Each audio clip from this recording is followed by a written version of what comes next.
দিন দিন জনপ্রিয়তা হারাচ্ছে বিএনপি। মুখোমুখি অবস্থানে প্রতিপক্ষ রাজনৈতিক দলগুলো। ভোটের বাকি মাত্র ৫ মাস। এখনো দল গোছাতে পারেনি দলটি। এখনো দেশে ফেরার নাম নেই তারেক রহমানের। লন্ডনে থাকায় বেদখল প্রায় রাজনীতির মাঠ। নানারূপী বিপদ আর সংকটের মুখে বিএনপির এই শীর্ষ নেতা। জুলাই বিপ্লবের পর পরিবর্তন ঘটেছে জনগণের চিন্তা চেতনায়।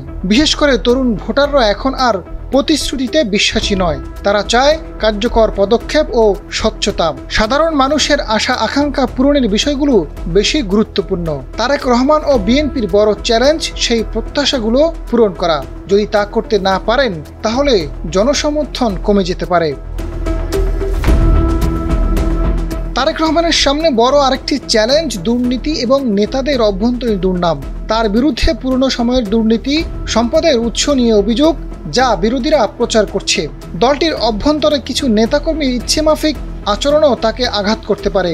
যদি তা সময়মতো নিয়ন্ত্রণ করা না যায় তাহলে তারেক রহমানের পক্ষে সামলানো কঠিন হবে। রাজনৈতিক শক্তিদের প্রধান হাতিয়ার অপপ্রচার চালানো। এরই মধ্যে তারেক রহমানের বিরুদ্ধে প্রচারমূলক প্রচেষ্টা চালাচ্ছে তারা। দেশে না ফেরায় সামাজিক যোগাযোগ মাধ্যমে নেতিবাচক প্রভাব আরও তীব্র হচ্ছে। যদি তার বক্তব্যগুলো জনগণের কাছে সঠিকভাবে পৌঁছাতে না পারেন তবে ভাবমূর্তি ক্ষুণ্ণ হতে পারে।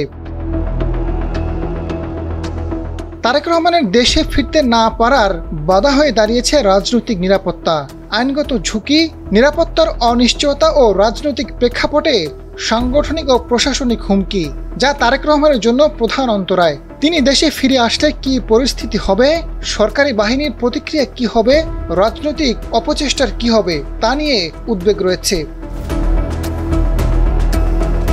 বিএনপির অভ্যন্তরে কিছু নেতারা নিজেদের ক্ষমতা ও দৃষ্টিভঙ্গির বিষয়ে ভিন্নমত পোষণ করে থাকতে পারেন।